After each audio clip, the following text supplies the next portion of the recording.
Muy buenas tardes a todos. Muchas gracias por acompañarnos en esta tribuna número 73, la tribuna Colpatria Olimpia. Hoy tenemos una charla de un precandidato presidencial, el doctor Eduardo Rodríguez, que tiene una charla que ha denominado Colombia, País de Oportunidades. Entonces, el doctor Eduardo Rodríguez es abogado de la Universidad Libre, con estudios en desarrollo y políticas públicas agrarias en Kungwook de la University de Corea del Sur, magíster en seguridad y defensa de la unidad de Nebrija. Fue asesor de asuntos legislativos del Ministerio del Interior y Justicia, diplomado en la Embajada de Colombia en Australia y secretario privado del vicepresidente de la República, Angelino Garzón, de donde se retira en el 2013 para liderar la fundación del Centro Democrático. Es elegido representante a la Cámara por Bogotá para el periodo 2014-2018, convirtiéndose en el líder de la oposición reconocido y escogido por sus compañeros como el mejor representante a la Cámara. Para el periodo legislativo 2018-22, fue elegido por su partido Centro Democrático con 105.648 votos, siendo esta la votación más alta de la historia para ostentar una curul en dicha corporación. Como representante a la Cámara por Bogotá, ha trabajado temas de justicia, seguridad, convivencia ciudadana, medio ambiente y lucha contra la corrupción electoral. Dentro de sus iniciativas, gestiones y ponencias de mayor envergadura se encuentran sus aportes a la reforma de la justicia, ley de pequeñas causas, ciudades verdes, el que la hace la paga, entre otras iniciativas. Doctor Eduard, muchísimas gracias por acompañarnos en la tribuna Colpatria Olimpia. Es un gusto y pues como decimos acá, el piso es suyo. Sí, me excusa, pero tuve problema de internet. Entonces, por favor, doctor Eduard, el piso es suyo. Santiago, muchas gracias. A Daniel, un saludo lleno de afecto, mi coequipero en Sidenal 2015, donde tuve el honor de compartir con él y aprender. Y de hecho, uno de los temas que más me siento orgulloso fue haber sancionado la ley de delitos ambientales el año pasado, que es fruto de lo que construimos en Sidenal. Pues bien, yo quiero presentarme. Mi nombre es Eduardo Rodríguez. Yo soy o nací en Aquitania, Boyacá, cuando apenas tenía 6 años. El 2 de julio de 1988, la violencia tocó a mi puerta y cuando digo que tocó a mi puerta fue porque hay cosas que a uno no se le olvidan en la vida y entre otras cosas, por supuesto, fue ver a mi mamá bajar las escaleras de mi casa en Aquitania y que le comunicaran que su hijo mayor había sido asesinado por las FARC. Fruto de eso, que lo entierran en Aquitania, nos venimos para Bogotá a buscar oportunidades. Llegamos a la casa de una tía en el Rincón de Suba. Allí vivimos los primeros años. Estudio en escuela y colegio público y luego nos trasladamos al barrio La Granja, donde precisamente también creció la hoy alcaldesa Claudia López. Posteriormente, a través de un crédito en el ICETEX, empecé a estudiar Derecho y Ciencia Política en la Universidad Libre de Colombia. Trabajaba de día, estudiaba de noche, trabajaba en una empresa que se dedicaba a vender, o mejor, sí, a suministrar productos de computación. En ese momento, pues, digamos que marcó también otra etapa de mi vida, y otra etapa de mi vida les cuento por qué. Porque a mí me encantaba la política, me había formado en el liderazgo, servía, formaba y ayudaba a formar líderes juveniles, pero yo quería servirle a mi país y tenía claro en ese momento que quería ser presidente. Y uno de los dueños de esa empresa se le ocurrió preguntarme: oiga, Eduardo, ¿y usted, me imagino que se está estudiando Derecho para proyectarse acá en la empresa? Y yo le dije: no, yo quiero proyectarme y quiero ser presidente de la República. Y pues, adivina, Dani, ¿qué pasó? Que no se Creo puede. que pues me echaron. Y fue la mejor echada, porque con eso me fui a trabajar de volantero a la campaña del presidente Uribe cuando tenía solamente el 2%. Posterior a eso, trabajé con Tomás y Jerónimo vendiendo manillas y ingresé, una vez murió mi papá en el 2004 al servicio público. Yo sabía que mis 5 minutos en el servicio público o eran 5 minutos o podía convertirse en toda una vida. Y de ahí me propuse ser el mejor funcionario del Ministerio del Interior. Entré como contratista, terminé manejando todo el Congreso de la República o siendo el asesor enlace de todo el gobierno. Fruto de eso me premian. Voy a Australia, donde aprendo toda la legislación ambiental que hemos desarrollado en este país, y posterior a eso vengo, me lanzo a la Cámara. Pues gracias a Dios no salí porque era por el partido de la U, pero en ese momento conocí a una persona que se llamaba Angelino Garzón y empezamos a trabajar en la vicepresidencia, a construir toda la política de derechos humanos. Y 2013, como bien lo dijo Daniel, iniciamos este sueño con el presidente Uribe de construir el Centro Democrático, nuevamente como lo hicimos con Primera Colombia, desde las firmas, y nos propusimos llegar al Congreso. Llegamos, me convertí en el mejor congresista escogido por mis compañeros, pero cuando llegamos al Congreso, digamos que estábamos en un momento de oposición y era muy difícil sacar 3 leyes que quiero destacarles y quiero contarles. Una, la de delitos electorales, que ayuda a combatir las organizaciones criminales electorales que se fundaban en entregar abanicos, entregar una serie de cosas a cambio de los votos y por supuesto 100.000, 200.000 pesos. Y esa ley fue una ley muy fuerte, muy dura, pero que ayudó a combatir las organizaciones criminales que le compran lo más bello que tiene un ciudadano, que es la libertad de poder escoger quién lo representa. El segundo, que fue el inicio de una gran agenda ambiental, que fue la ley de bolsas plásticas. Esa fue una ley que ayudamos a sacar, a liderar, salió por decreto posteriormente o en el plan de desarrollo, pero digamos que eso fue un primer llamado para cuidar el medio ambiente. Con el presidente Iván Duque, digamos que generamos una legislación posterior que permite que se compren vehículos eléctricos, y yo estoy pensando en algo más grande, y es convertir a Colombia en el clúster de producción de vehículos, camiones y carros y buses eléctricos. Por eso acabamos de radicar la ponencia para primer debate, donde entregamos un paquete tributario a todas las empresas que quieran venir a apostarle a Colombia, y escogimos el mismo modelo que había ocurrido en México, y para que Colombia se convierta en el centro de producción de vehículos eléctricos, pero también de tecnologías anexas a ese desarrollo de vehículos como pilas, baterías. Lo que queremos es generar un paquete tributario que les permita quedarse en el largo plazo. Y por último, una legislación que hemos venido trabajando, que es la ley El que la hace la paga, y quiero enfocarme en 3 ejes fundamentales, queridos amigos, de por qué yo quiero ser presidente. Que porque ya fui la votación más grande o porque ya serví y fui un muy buen congresista, no, mi motivación es poder servirle a los ciudadanos.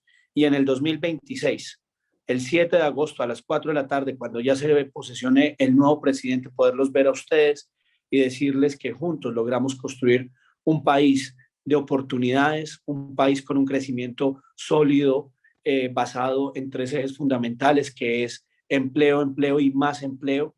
El segundo, que es emprendimiento, y el tercero, que es cambio climático. Y por último, un país que pase de la seguridad democrática a la legalidad, y que de la legalidad a la justicia, donde hoy impera, digamos que la impunidad con un 97%, y donde ustedes saben, queridos amigos, que si sigue manteniéndose esa impunidad, no vamos a llegar a ninguna parte, y un Estado está llamado a fracasar cuando no hay justicia. Esos 3 elementos los hemos venido construyendo con toda la ciudadanía. Yo me dediqué durante 1 año y medio a estudiar muy bien el país, de norte a sur, de oriente a occidente, a construir con todos los jóvenes, aún jóvenes que no eran de mi partido, porque creo que llegó el momento en que todos pongamos, porque si todos ponemos, todos ganamos. Y eso tiene 3 elementos, o esos 3 ejes temáticos que les acabo de hablar, tienen unos elementos sustanciales, entre otros. En el país lleno de oportunidades, nosotros queremos enfocarnos en prevenir el delito. Y lo que queremos es llegar del 16 al 40% en en algo que para mí es fundamental, y es la jornada única acompañada de los centros Acúdete. Nos ponemos dentro de esos 4 años llegar a esa jornada única para que en la mañana los jóvenes estudien y en la tarde puedan o podamos aprovecharles sus talentos. Pero ¿dónde los voy a enfocar? Pues bien, lo que hemos estudiado es que esa jornada única se va a requerir principalmente donde hay mayor violencia. Nosotros dialogábamos en el departamento del Valle, en norte de Santander, por ejemplo, que lo íbamos a hacer en el Catatumbo, en el valle donde hay mayor índice de narcotráfico, porque de una u otra forma hoy esas organizaciones criminales lo que hacen es enfocarse en los jóvenes de 10 a 18 años y convertirlos en presas del crimen. Primero los ponen como campaneros, luego les dan un arma, acompañados a eso los convierten en viciosos y posteriormente terminan asesinándolo estas organizaciones criminales. Por eso creemos sustancialmente que la educación debe ser el motor central para prevenir el delito y construir una justicia social. Segundo, como ya lo he venido diciendo en diferentes medios, que el que la haga la pague. Si tenemos oportunidades, también tenemos el derecho a llamar a cada uno de los ciudadanos a que se comporte conforme las reglas de la democracia.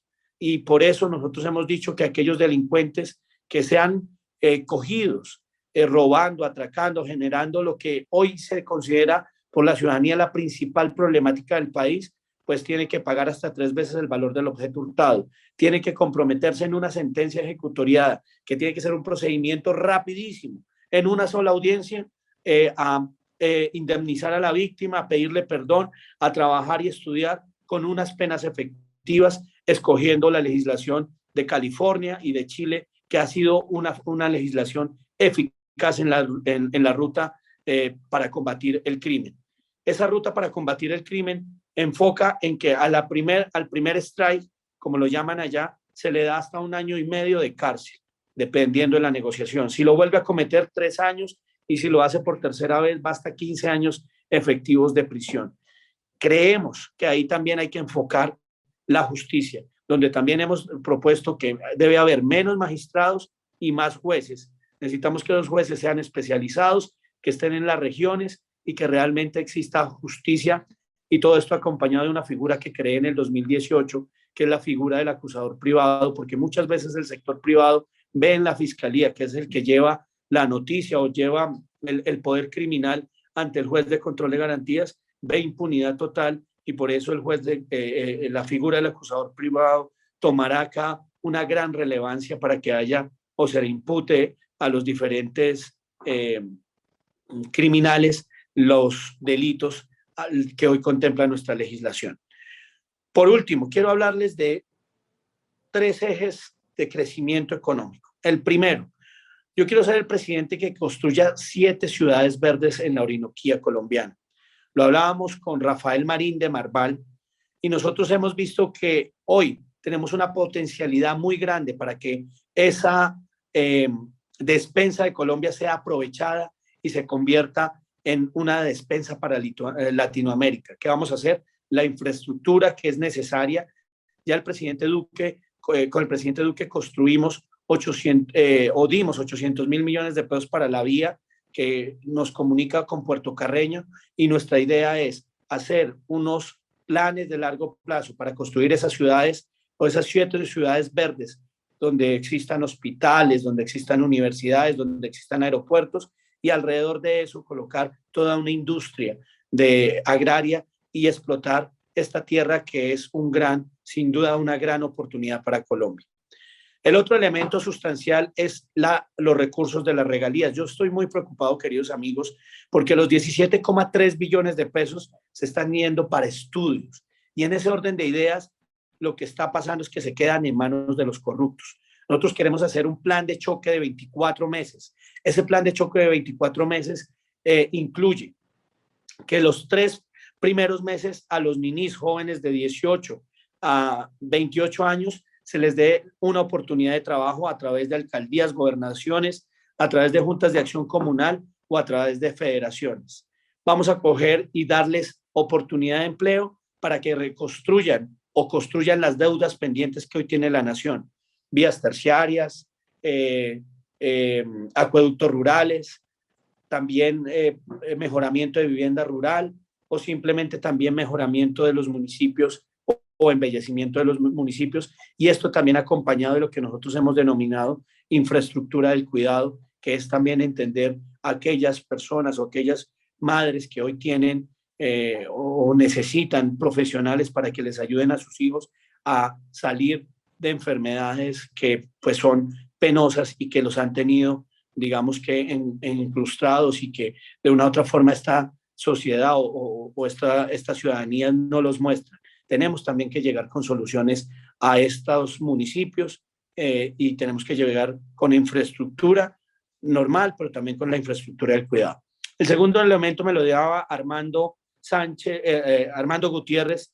Él es el dueño de AGA. Él me contaba cómo en la Segunda Guerra Mundial, después de toda la destrucción, lo que se hizo fue llamar a los industriales y decirles qué es lo que saben hacer. Y nosotros le hemos denominado a esa política pública el saber hacer. Y lo que queremos es, como lo vimos en el Cesar, en Valledupar, muchos oftalmólogos cerraron sus locales, muchos panaderos, microempresarios cerraron sus empresas. Lo que nosotros queremos es, a través de cámaras de comercio, a través de los sistemas de información y a través de los sistemas de tributación, buscarlos y decirles, mire, aquí hay un crédito casi que condonable en intereses, y ese crédito les permita volver a hacer o volver a generar su emprendimiento o su microempresa. Plata que vendrá nuevamente de recursos de las regalías. Y por último, nosotros también queremos enfocarnos en lo que el presidente Duque ha venido haciendo, y es con esta reforma que me parece que ha generado unos incentivos muy valiosos, como lo es al sector privado, darle el 25% del salario mínimo si contrata a ninis que ni estudian ni trabajan, y no es porque no quieran, sino porque hoy no tienen la oportunidad. Nosotros queremos potencializar y aumentar esa política, al igual que en vivienda también, mirar cómo llegamos a través de ustedes, el sector bancario, a generar impacto. Hoy la vivienda, me siento orgulloso de decir que está creciendo entre el 30 y 43%, y creo que eso nos ha dado un muy buen impulso a la economía colombiana con este trimestre, que ustedes bien lo saben que es del 17,3%. Pero queremos nosotros mirar cómo generamos más incentivos para que Colombia se convierta un país de propietarios, mejorando la ley que actualmente está y que aún nos permita llegar a un 2,5% efectivo anual para aquellos que quieran comprar su vivienda nueva inferior a 200 millones de pesos. Otro de los elementos que nosotros hemos construido es un tema que a Daniel le gusta, y yo quiero hablar acá de educación, de los logros que ha tenido el gobierno. Yo me siento orgulloso de haber liderado el principal paquete anticorrupción de la historia de Colombia. Logramos que los corruptos ya no tuvieran casa por cárcel, que se les hiciera extinción de dominio. Yo quiero llevar eso hasta 3 veces el valor de lo que se roban en las licitaciones, que los políticos por primera vez rindan cuentas a través de la declaración de renta, que también tiene que ser público, rendir cuentas, pero además también demostrar su conflicto de intereses previamente, y tienen que hacerlo público, y no solamente los políticos, sino los altos funcionarios del Estado, como quedó establecido en la ley. Pero además de eso, algo que me siento orgulloso es que hoy, a través de las tecnologías de la información, estamos poniéndole en la Contraloría el ojo a los corruptos. Cuando un desayuno escolar, que aquí cuesta 2.600 pesos, en la costa se pronuncia o se va a decir que cuesta 40.000 pesos, pues inmediatamente en línea, en lo que se llama acá, en línea o en tiempo real, mejor, se está protegiendo los recursos públicos. Yo hablaba con el Contralor Felipe Córdoba, y ha sido cerca de 50 billones de pesos lo que hemos recuperado y lo que hemos protegido a través de ese control concomitante, que ha sido efectivo, que ha sido eficiente, que ha permitido que cuidemos los recursos públicos. Fruto de esto y de una legislación que también hicimos, que es cazar elefantes blancos, logramos lo que ustedes ya han visto en infraestructura: el túnel de la línea, el puente Pumarejo, toda la infraestructura vial de la costa atlántica. Además, el túnel del Toyo, que es una gran infraestructura que nos conecta con el Urabá antioqueño en Antioquia, el túnel del Oriente, toda la infraestructura del Valle del Cauca, conectar Pasto, Rumichaca, Popayán, También todas las obras de infraestructura que hemos hecho, como la Ruta del Cacao en los Santanderes, Duitama, Charalá, San Gil, y por primera vez conectar Quibdó con Pereira y con Medellín sin que esa plata se quede en manos o en bolsillos de los corruptos. Eso a uno lo hace sentir orgulloso. Por último, quiero dejarles un mensaje, queridos amigos. Yo quiero ser el presidente que pase del subsidio al salario. Nosotros tenemos que replantear toda la política de subsidios. ¿Para qué? Para que haya educación gratuita, no solamente para estratos 1, 2 y 3, sino como lo hablábamos con Daniel Medina, para absolutamente todos los colombianos. El que quiera estudiar, el Estado tiene que garantizarle que puede hacerlo. A eso queremos apuntarle. Si bien ya hemos logrado pasar de 38 a 49 billones de pesos, nuestra garantía será que en los próximos años demos educación al que quiera estudiar. Eso sí, bajo unos compromisos que no son otros de construir país. Este mensaje es la verdadera política y la verdadera transformación social. Yo soy fruto de las oportunidades, queridos amigos, y quiero ser el presidente que los pueda mirar a ustedes a los ojos ese 7 de agosto del 2026 y decirles que dejamos un país más unido, un país que tenga mayor crecimiento económico, un país donde no nos miremos en la diferencia, sino coincidamos en la diferencia y nos pongamos propósitos comunes. Aquí no me importa si hay personas de izquierda o de derecha, yo creo que eso ya está mandado a recoger. Aquí lo que importa es que somos colombianos y tenemos que salir adelante después de esta pandemia que ha dejado la mayor crisis social en la historia. Muchas gracias, Dan. Bueno, Eduard, pues muchísimas gracias por compartirnos esa visión de lo que sería una presidencia a cargo de Eduard Rodríguez. Yo creo que en los siguientes minutos vamos a abrir el espacio, como siempre, a preguntas. Cualquiera que quiera levantar la mano y participar en vivo lo puede hacer utilizando la opción de Zoom o enviándome un mensaje. Y yo tengo aquí un mensaje que me enviaron por Daniel, interno. yo quisiera hacerle al doctor Edward una pregunta.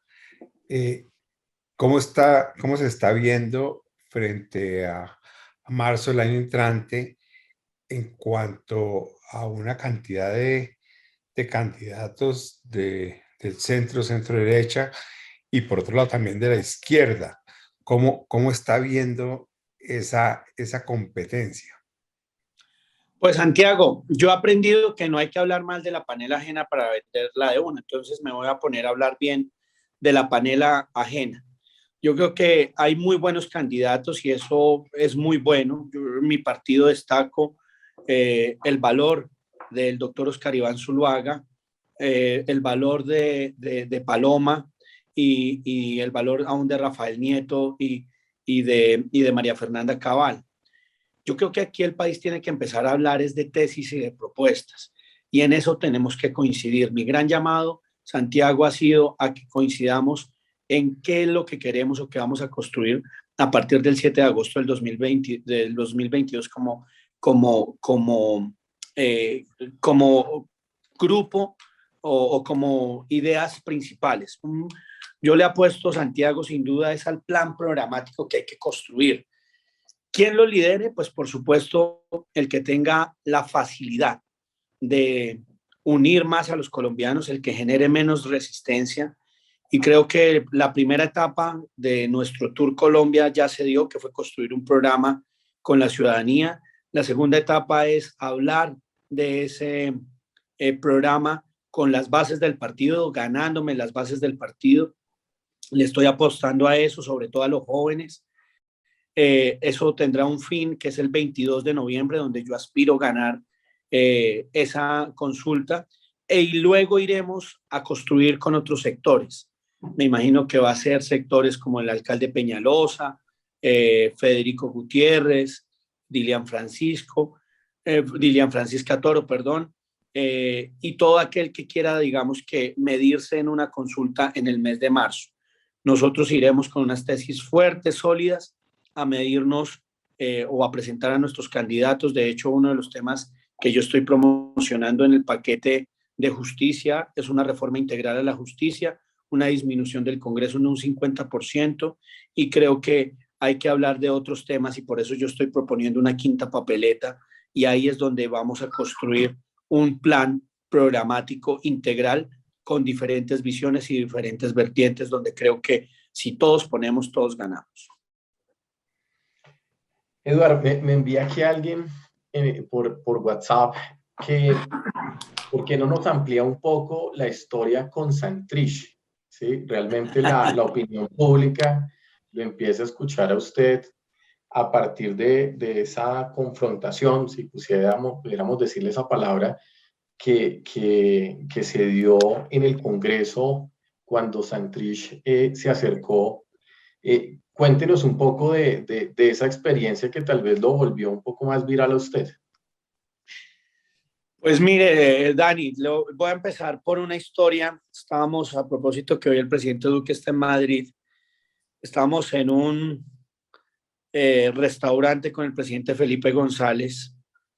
El presidente Felipe González fue muy defensor del proceso de Juan Manuel Santos.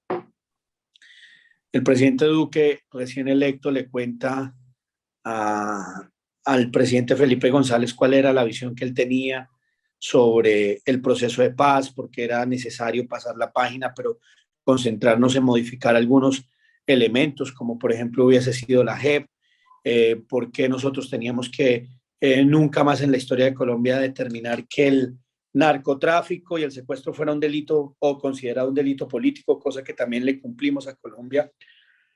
Y después de hablar 3 horas, el presidente Felipe González, de escucharlo, a mí me dio indignación. Entonces le dije, mire, presidente, yo soy hijo, yo nací en un lugar hermoso, la Laguna de Tota, 3.150 metros más cerca de las estrellas, y le conté esta misma historia que les acabo de hablar. Soy hijo de un campesino, una madre comunitaria, pero, presidente, a mí me dio la ciudadanía la votación más grande de la historia en la Cámara de Representantes sin alzar un arma, sin violentar absolutamente ni a nadie, porque ninguna ideología de izquierda o derecha para mí es una justa causa para hacerle daño a un ser humano. Y yo le empecé a contar la historia de Santrich y le dije, es así, presidente, que un día llega Jesús Santrich al Congreso de la República. Yo estaba investigando lo que se denominó el cartel de la toga, que judicializamos, que acabamos con esa corrupción en las altas cortes. Nadie se había atrevido a hacer eso. Me tocó a un Rodríguez llegar sin abolengo, sin familia, sin estatus político, a acabar con esa corrupción en la corte. Y digamos que yo sentí en ese momento que este señor, o no sentí, estaba viendo cómo este señor se mofaba de las víctimas. En una audiencia de víctimas se reía de las víctimas, y me puse en los zapatos de miles de personas que quizás tuvieron un arma acá o en la boca y los asesinaron y nunca pudieron decir nada, y tomé una fuerza, y no solamente por lo de mi hermano que lo había asesinado las FARC, llegué y le dije asesino, asesino, asesino. Y yo le contaba al presidente Felipe González que yo desenfundé unas palabras, pero que las consecuencias de ese proceso mal firmado era que alguna vez alguna persona le iba a desenfundar, era un arma a esas personas que estaban en un restaurante tomándose un whisky y con plena impunidad. De tal manera que yo le hacía esta reflexión al presidente Felipe González. No volvió a hablar en toda la noche después de conocer todo lo que yo había sufrido, lo que había sufrido mi mamá. Pero toda esta reflexión va a que nosotros siempre hemos promovido un proceso de paz que una Colombia, donde haya verdad, justicia, reparación y no repetición. No obstante, yo creo que hay que pasar la página y hay que empezar. A propósito, ahorita estamos en un debate sobre la paz y hemos visto cómo el gobierno del presidente Duque ha cumplido en el proceso de paz con legalidad, y necesitamos unirnos como colombianos, pasar la página y entender que debemos reflexionar sobre las futuras violencias, y que cuando no hay justicia puede ser la madre de nuevas violencias, que es mi gran preocupación, querido Dani. Bueno, tremenda anécdota. De hecho, tengo algunas personas que obviamente se identifican, ¿no? Un tema que muy complejo en nuestra historia, pero... Es que a mí me generó mucha indignación, o sea, dolor de patria. Yo sentía como si los miles de colombianos que asesinaron me dijeran, dígale las cosas por su nombre. Y lo que hice fue levantarme y decirle, usted es un asesino, asesino, asesino. Posteriormente, cuando llegó aquí al Congreso, le dije, usted no es solamente un asesino, asesino, asesino, sino usted es un narcotraficante, usted es un delincuente y esto es un mafioso. Le dije, usted es el verdadero enemigo de la paz.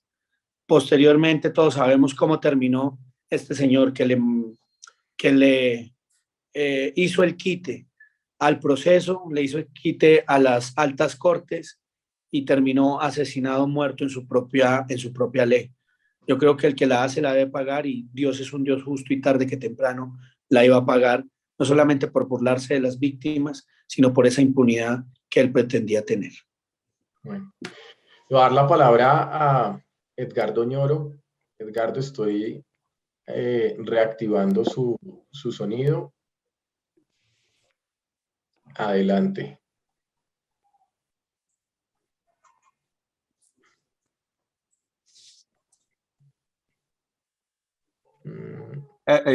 Daniel, pues muchas gracias. Representante, un gusto saludarlo. Muy buena exposición. Yo quería preguntarle algo pues, que nos tiene muy preocupados a todos los ciudadanos y especialmente en Bogotá. Es el tema de la inseguridad. Es decir, Bogotá se volvió como ciudad gótica, no se puede salir. Básicamente, ahora hay bandas de 10 y 15 asaltantes en motos. Yo pienso que una opción sería combinar la policía con el ejército, pero no quieren. Pero mientras tanto, pues estamos exponiendo a nuestras familias, a nuestros hijos. Entonces, representante, digamos, ante ese punto que no es Bogotá, sino todo el país, ¿usted qué nos propone? ¿Qué hay que hacer? Porque hay soluciones sencillas, como prohibir el pato que va atrás en la moto o usar el ejército, porque ahorita estamos como en una guerra ahí contra la delincuencia y de pronto sus palabras nos gustaría, ¿qué nos podría decir de ese tema de seguridad y cómo utilizar más tecnología también? Porque no son solo gente en las calles, sino tecnología que nos ayude. Muchas gracias. Edgardo, qué buena pregunta porque creo que ese es el principal problema que hoy tiene la ciudadanía. Bogotá tiene miedo y el país tiene miedo. Y tiene miedo de salir a la calle, de que lo atraquen, de que lo roben. Yo acabé de presentar una ley que se llama El que la hace la paga. Les contaba cómo esa ley permite castigar el bolsillo para desincentivar, pero también una colaboración efectiva con la ciudadanía. Mire, yo quiero ser claro con usted, Edgardo. A mí lo que me preocupa es cómo los policías hoy, por ejemplo en Medellín, capturan a 100 bandidos, 100 delincuentes, los capturan en línea, los capturan, los llevan ante el juez de control de garantías. Lo primero es si aparece la patrulla o no para llevar o conducir a esta persona ante el juez de control de garantías, que usualmente está en Palo Quemado o está en la URI más cercana. Porque el policía empieza a tener problemas y hoy hoy prefieren mirar para otro lado que capturarlo o cogerlo y dejarlo a las 2 cuadras libre. Y este policía lo que me decía es, mire doctor, o mire Eduardo, nosotros capturamos 100 personas, de cada 100 personas, entre el juez de control de garantías y el fiscal, dejan 97 libres. Estamos hablando de un 97% de impunidad, porque no hay incentivos para sancionar, porque un proceso de esto se demora 3 años y medio, y por eso yo quiero, como primera medida, ya hablábamos de seguridad democrática, ya hablamos de legalidad, lo primero que tenemos que hacer es transformar esos códigos que hoy son inservibles o están hechos para el victimario, pero no para la víctima. Si tenemos una legislación fuerte, sólida, como la hemos propuesto en el Congreso de la República o como la voy a liderar como presidente de la República, tenemos 0 excusas por parte de los jueces y de los fiscales para aplicar la ley. Esto tiene que ir acompañado de tecnologías de la información. Con Daniel nosotros tuvimos la oportunidad de estar en China y allí en Beijing veíamos cómo el reconocimiento facial era una herramienta para capturar a todos los criminales que andaban en estas ciudades. Eso es un tema que yo he venido implementando en la legislación actual, que por ejemplo pusimos en el Plan Nacional de Desarrollo, entre otros, hablar de ciberseguridad por primera vez. Eso lo hemos venido implementando, pero yo quiero tomar 3 elementos. El primero, la colaboración con la ciudadanía. ¿Ustedes han escuchado del Amber Alert? ¿No lo han escuchado? No creo que bueno. todos, Eduardo. ¿Todos? Bueno. No creo que todos, así que... Ok, en Estados Unidos, Amber era una niña que fue secuestrada en su momento y entonces crearon una aplicación para que cada vez que hubiese el secuestro de un niño, se prendiera una alarma alrededor de todos los celulares donde se perdió la niña o donde pudo haber trazabilidad por donde pudo haber pasado la niña. Esa aplicación yo creo que tiene que ser masiva y tiene que ser de colaboración ciudadana. Atracan a una persona en Kennedy, en esa localidad, por lo menos que tiene que aparecer en la aplicación, acaban de atracar a Daniel Medina, se le robaron su carro o su moto o su celular, la persona que lo robó tiene estas características, inclusive a través del reconocimiento facial enviar las fotos, y yo creo que esas tecnologías tienen que darse en las diferentes ciudades.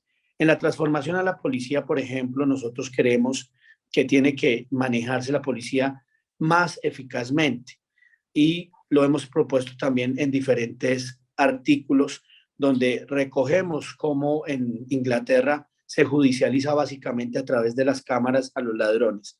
Se les hace su reconocimiento facial y lo que hace es que a las 2 cuadras ya está el policía esperándolo para echarle mano y capturarlo, y inmediatamente es conducido a el centro penitenciario o de judicialización. El fiscal ya tiene todo el récord, lo hace casi que en línea y lo puede llevar ante el juez para que el juez dicte la sentencia casi que el mismo día.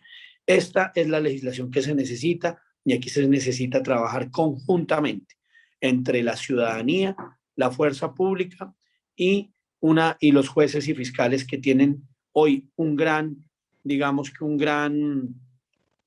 problema, y es que no están haciendo cumplir ni la actual ley, y si no están haciéndola cumplir, pues también sacan por la tangente diciendo que es que está mal hecha. Si los códigos están mal hechos, pues hay que adecuarlos y hay que modificarlos, pero aquí hay que reestructurar toda la política criminal. Y cuando hablo también de la reestructuración de toda la política criminal, miren que ustedes que ya les he hablado de prevención, que les he hablado de judicialización y les he hablado de segundas oportunidades pospenado, donde yo quiero generar un incentivo tributario para aquellas empresas que contraten a las cárceles o la mano de obra de las cárceles, y por otra parte a ese, digamos que preso se le dé parte para un ahorro, parte para mejorar sus condiciones carcelarias y parte para su familia, que muchas veces también necesita, digamos que una ayuda económica de estos presos. De tal manera que hay que reestructurar toda la política criminal. La he venido estudiando y es una de las propuestas que tengo claras al país para combatir realmente la criminalidad. Eso acompañada de la política de prevención, que creo que tiene que ser un éxito, no pensando en las próximas elecciones, sino en las futuras generaciones. Bueno, muchas gracias, Eduardo. Voy a darle la palabra a Andrés Largacha, quien quiere hacer una pregunta. Permítanme un momento. Andrés, adelante, Andrés. Hola, Eduardo, qué bueno verlo. Espero todo esté bien. Andrés, qué alegría saludarte. Eduardo, pues primero muchos éxitos en esta campaña y que el país tenga un proceso democrático positivo, ahora en marzo en las primeras consultas y luego en la elección general. Bueno, además tenemos Congreso, que va a ser todo un tema. Eduardo, una pregunta en el tema de vivienda. ¿Qué ve para vivienda? ¿Cómo ve la política de vivienda? Se ha ido convirtiendo en una política de Estado que afortunadamente ha permitido soluciones de vivienda en general. Hoy vivimos en un país distinto y todo ese mundo de invasiones se ha controlado, por lo menos en las ciudades principales y en las zonas más urbanas. Pero un comentario de pronto alrededor de vivienda, ¿qué visualiza, Eduardo? El presidente Duque, a través de su política de vivienda, ha creado 150.000 nuevas viviendas. Y por supuesto, ustedes han sido actores principales de esa política. Entre vivienda bis y no bis, llegamos 125.000 bis y no bis 25.000. Creo que eso ha sido muy, muy importante. Pero esta política del Estado tiene que aún fortalecerse más. Hoy tenemos un interés anual del 2,8 efectivo para los jóvenes de 18 a 28 años. Yo creo que tenemos que diseñar un pacto histórico para que siga siendo este sector el que permita que Colombia siga creciendo económicamente y siga teniendo un país de propietarios. Por lo tanto, yo quiero llevar eso al 2,5 efectivo anual a través de los diferentes mecanismos, y eso creo que ayudaría mucho a generar o a jalonar el empleo, pero también ayudaría mucho a generar, a seguir jalonando, como lo ha hecho y como lo decía anteriormente Andrés, la economía. Pero también quiero que se meta esto de pronto, Andrés, en el corazón, porque es uno de mis sueños. Yo estudié muy bien lo que hicieron en China, de hecho lo fui a vivir, de Shenzhen, en diferentes partes, pero también lo que hicieron en Brasil, y es construir en la Orinoquía las 7 nuevas ciudades o 7 ciudades verdes amigables con el medio ambiente. Creo que mientras que aquí me cuesta metro cuadrado 1.200.000, 1.400.000 pesos, allá tenemos toda una potencialidad y lo único que necesitamos es infraestructura, y creo que hay los recursos para hacer esa infraestructura, hay los recursos para generar ese camino a construir esas 7 ciudades verdes amigables con el medio ambiente y que conviertan a esta región en el potencial, o mejor en la despensa de Latinoamérica. Aquí hay mucha, mucha potencialidad. Mire, Andrés, yo le cuento una de las cosas que más me ha impactado. Cuando yo les hablo de construir con la comunidad, yo le denominé, es un tour Colombia, el Tour de Francia, y nos fuimos a recorrer, por ejemplo, Boyacá. Boyacá, ¿qué voy a hacer como presidente en Boyacá, en la zona Tunja, Duitama, Sogamoso? Uno de los grandes problemas que tienen los paperos hoy es la transformación agrícola. Ahí hay un lote en Duitama muy grande donde queremos crear una zona franca agrícola que nos va a ayudar, de hecho, a generar una economía, porque muchos de nuestros campesinos, que no son tan campesinos, sino que ya se están convirtiendo en industriales, y eso es maravilloso, eso es bueno, están generando en Chulupa transformación y de una vez la exportan a Estados Unidos, así como lo hacen con Freijoa, con fresas y con diferentes partes. Lo que nosotros tenemos es que industrializar eso, y voy a terminar de hacer el aeropuerto de Sogamoso, hacerlo un aeropuerto de carga, que es muy importante, para que de ahí llevemos los productos al exterior. Esto lo construimos con los diferentes ciudadanos, lo mismo que les contaba, que por ejemplo en Duitama me decían los industriales, ¿por qué no? Su ley nos encanta porque nos va a ayudar a convertirnos en el centro de producción de vehículos, de buses y de camiones eléctricos, donde tenemos que avanzar mucho más. Y ese departamento tiene esas 3 potencialidades.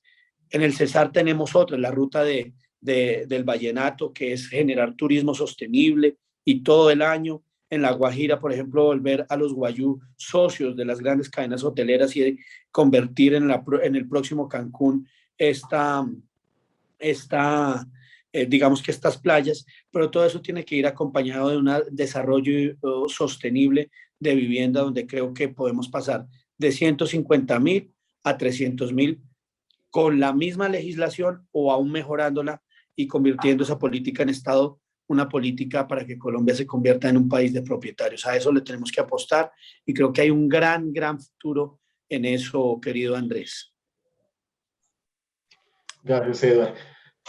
Hay un tema que se mencionó al principio, y es el resultado avance en vivienda, infraestructura, educación ha sido pues, realmente extraordinario, pero la polarización del país, la pandemia, las protestas han centrado pues, la conversación social en otros puntos, y lo que se decía es, ha sido muy difícil para el presidente Duque mostrar esos aciertos. Y mi pregunta va a lo siguiente: ¿qué cree que se debe mantener de lo que viene de la presidencia del presidente Duque? ¿Y qué se debe tal vez remover para que pueda construirse un proceso pues, de 8 años de éxito del país y no 8 años de debate social? Daniel, mire, yo creo que aquí tenemos que aprender a escucharnos más. Una de las cosas que yo me he encontrado aquí en el Congreso de la República es que tenemos muchas prevenciones. Entonces a usted le ponen una marca: usted es de derecha, usted es de izquierda, usted es malo porque es de derecha, usted es de izquierda. Y resulta que muchos ciudadanos me decían, por ejemplo, en Cali, unos jóvenes de Llano Verde, me decían: mire, a veces a mí ni me dejan entrar a un centro comercial porque soy de Llano Verde. Y a mí eh, digamos que me rechazan porque en un empleo porque soy de Llano Verde. Y lo que yo quiero como joven es que no me estigmaticen, que no me pongan títulos. Yo necesito salir adelante. Y, en Tunja, en Duitama, perdón, en Paipa, yo hablaba con otros jóvenes que eran supuestamente la primera línea, y yo les decía: hombre, venga, ¿por qué protestan? No, nosotros protestamos por la educación gratuita. Hombre, ya hay educación gratuita. No, pero no ha llegado. Pues lógico, no va a llegar ahorita, le llega en el siguiente semestre, eso hace unos 4 meses. Y yo les decía: ¿y por qué más? No, por sus derechos. Yo les decía: porque ustedes tienen que protestar por mis derechos, protesten por los suyos, pero no por los míos. Y empecé a hablar con ellos y a dialogar con ellos en un marco de un ser humano, de un colombiano más, a escucharlos genuinamente, que creo que es uno de los temas que más nos reclaman hoy los jóvenes, que los escuchemos y los atendamos genuinamente. Y empecé a decirles: hombre, ¿no creen ustedes que están vulnerando los derechos de cientos de personas que están ahí atrás y que quieren llegar a su casa? Los pelados me decían: sí, pero es que esto lo hacemos por su bien. No, ustedes no pueden vulnerar o pasar por encima de los derechos de los demás ciudadanos. Esa no es la forma de protestar, vulnerando los derechos de los demás ciudadanos. 15 minutos después alguien dijo: ay, mire, ese es Rodríguez, ese es del Centro Democrático, yo protesto por usted. Entonces yo le decía: venga, listo, proteste por mí, pero esos ciudadanos que, ¿por qué tienen que pagar las consecuencias? Y empezó: no, que por la corrupción. Y yo le dije: mire, yo judicialicé el cuartel de la Toga, hice la legislación más importante en lucha contra la corrupción. A los 17 minutos los pelados dijeron: ¿sabe qué? Sí, usted tiene toda la razón. Y abrieron la vía y destapamos una vía nacional. Digamos que eso lo hice en un espíritu combativo, pero respetuoso. Combativo porque fui a dialogar con ellos, las personas de seguridad. Yo les pedí que se alejaran porque pues estos pelados tienen miedo, y creo que en este país nosotros nos hemos convertido en presa de los sismos. Antes, durante mucho tiempo, fue el liberalismo y los conservadores matándose los unos por los otros, y creo que hay una serie de extremos que generan la política del odio, y ese extremo que genera la política del odio se construye con la política del afecto. Y por eso yo a ese tour Colombia le puse tour construyendo afecto. Y eso es lo que hemos venido haciendo, dialogando con ciudadanos de todos los extremos y diciéndoles que necesitamos trabajar por un mejor país. Así que como presidente, para eliminar eso, yo me dedicaré a dialogar, a concertar, pero también a sacar adelante las políticas y a ser casi que un pedagogo. Decir todos los días: hombre, hicimos esto, nos gastamos esto, estamos haciendo esto, rindiéndole todos los días cuentas a la ciudadanía, que creo que es muy importante. Hoy hay mucho rechazo hacia el gobierno y creo que ha sido por falta de comunicación. Y a la pregunta en concreta, yo creo que uno tiene que aprender o uno tiene que poner en ejecución las lecciones aprendidas, como nos lo decían en el ejército.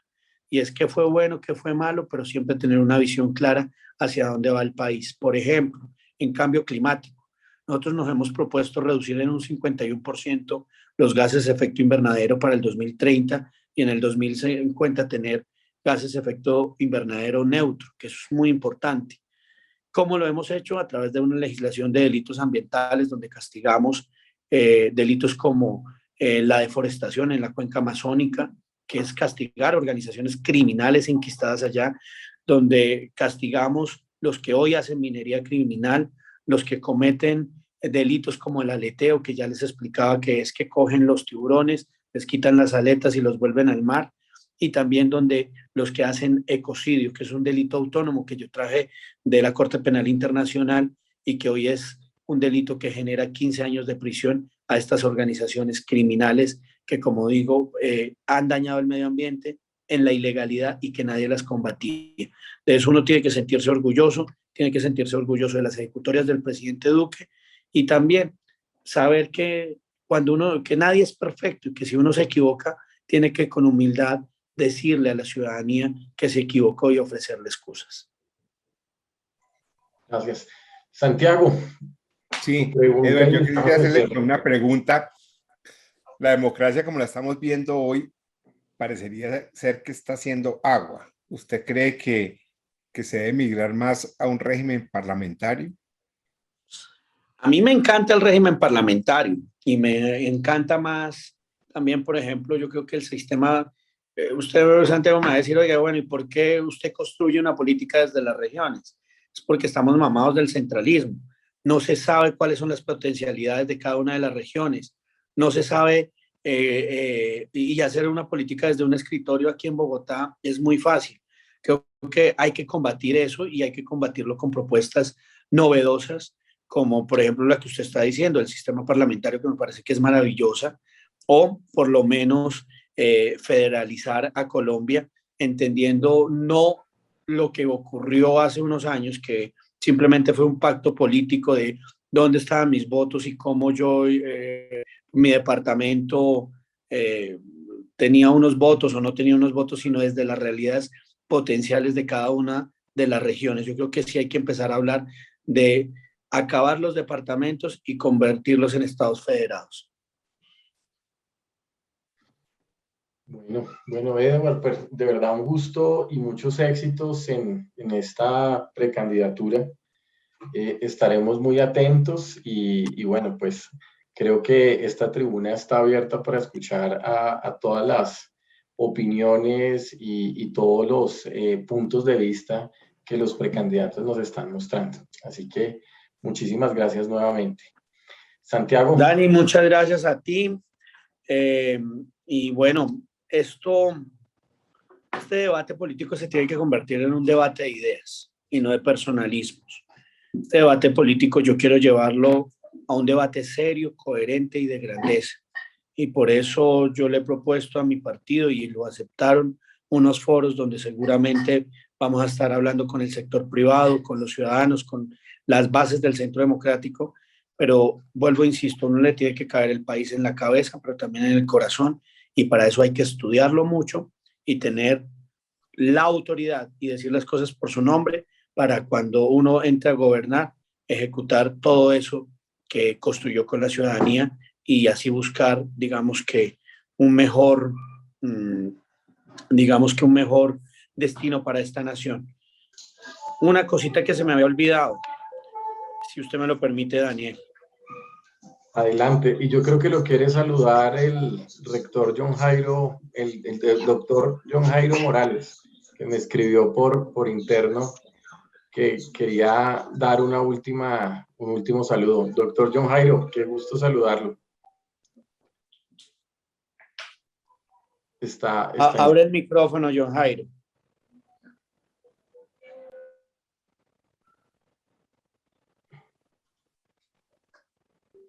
1, 2, 3, ¿sonido? Ya. Sí. Ok, muy bien. Bueno, muchas gracias pues, por la invitación que están realizando.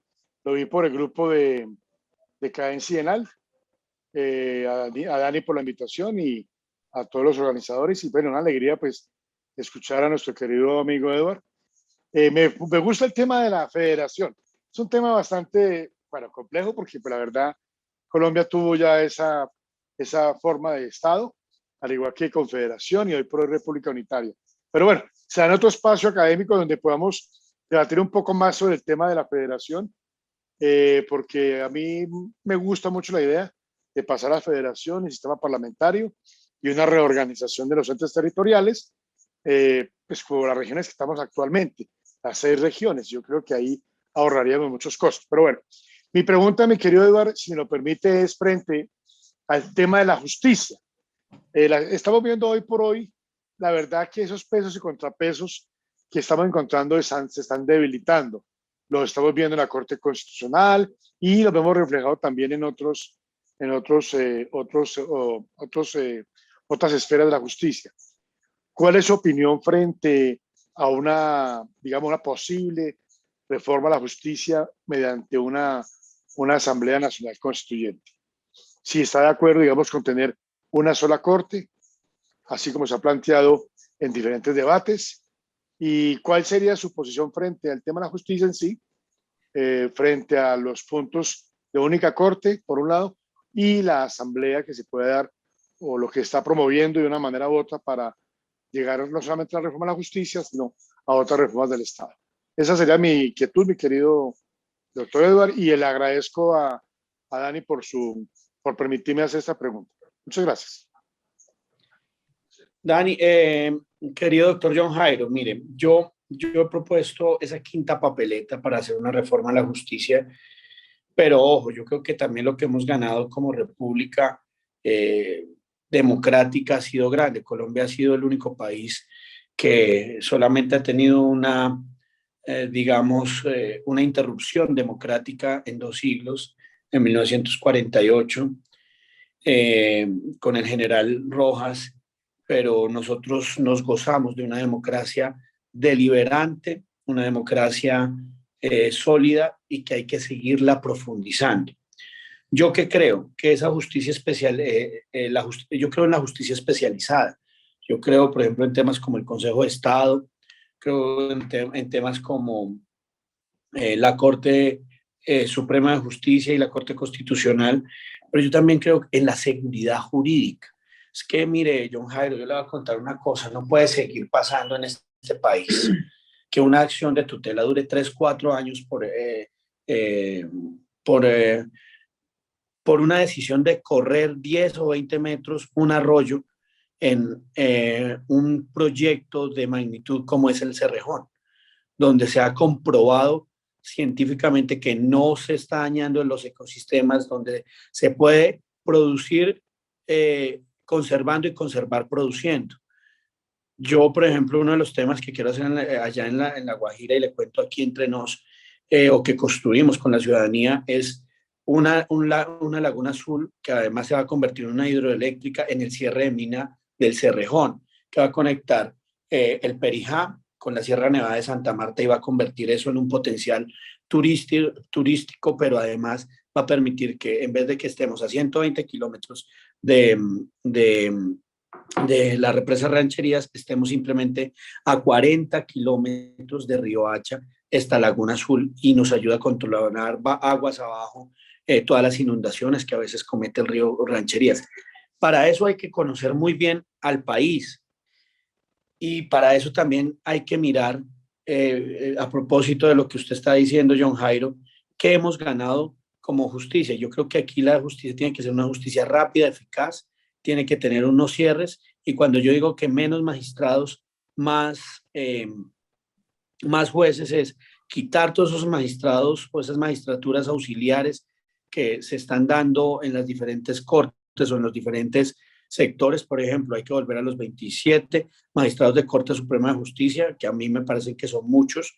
Hay que volver a los 29 magistrados del Consejo de Estado, que vuelvo a insistir, son muchos. Hay que descentralizar la justicia, y hay que mantener los magistrados de la Corte Constitucional, que son 9. Si volvemos a eso, ya estamos eliminando de tajo una gran cantidad de magistrados. Es que hoy hay 159 magistrados de altas cortes que están pronunciando o produciendo sentencias jurídicas, de tal manera que esa inseguridad, y lo que decía era porque el Cerrejón se queja de que llevan 3 años y medio, no han podido hacer nada, no han podido hacer planeación, simplemente porque no hay una sentencia de la Corte Constitucional. Y lo que yo digo es, Consejo de Estado, Corte Constitucional o Corte Suprema de Justicia, definan, pero rapidito. Y en eso tenemos que nosotros es profundizar y democratizar mucho la justicia hacia abajo, hacia jueces especializados, Ahí nosotros, por ejemplo, proponemos cambios tan sencillos como que el despacho no se llame el despacho de el juez 45 penal municipal, no, sino el despacho del doctor John Jairo Morales, el juez, para que sepamos cómo falla, qué está fallando y cuáles son sus sentencias y lo conozcan a ese juez por sus sentencias. Cambios tan pequeñitos que creo que son sustanciales para poder democratizar la justicia. Y por último, quería hablarles de un tema que es muy importante y que creo que le va a pegar mucho al sector, y es sobre Estado austero y moderno. Nosotros vamos a plantearle al país un cambio estructural. Por ejemplo, yo creo que hay que empezar a hablar de un ministerio de la infraestructura que unifique ANI, Vías, Aerocivil, que unifique diferentes entidades que hoy no están siendo tan eficientes y que pueden en sí generar pequeñas ayudas, o mejor, ayudas grandes para convertir un gran ministerio o para hacer un gran ministerio de la infraestructura y de esta manera empezar a producir o a planear el país a 40 y 50 años. Colombia tiene que empezar a eliminar tanta burocracia como sea necesaria y generar tanto desarrollo como lo permita entidades sólidas que brinden garantías jurídicas, que generen transparencia y que permiten especializarse en el desarrollo de la infraestructura de largo plazo. Bueno, muchísimas gracias, doctor Eduard. Santiago, su mensaje para el cierre. Doctor Eduard, muchas gracias. Ojalá que en este debate, pues, el primero se debatan todas las ideas y finalmente que sea lo mejor para el país. Entonces, muchísimos éxitos en esto y muchísimas gracias como colombiano de que personas como usted se atrevan a hacer lo que está haciendo. Así que muchísimas gracias, muchas gracias a todos los asistentes e invitarlos a la tribuna de dentro de 8 días a las 6 de la tarde, el próximo 22 de septiembre, tendremos al ex senador y precandidato presidencial Juan Manuel Galán. Todos muy invitados. Muchísimas gracias. Muchas gracias de nuevo, doctor Eduard. Gracias a ustedes, un abrazo grande y bueno, esto lo construimos entre todos y vamos a ganar. Hay que prepararnos. Feliz tarde para todos. Muchas gracias.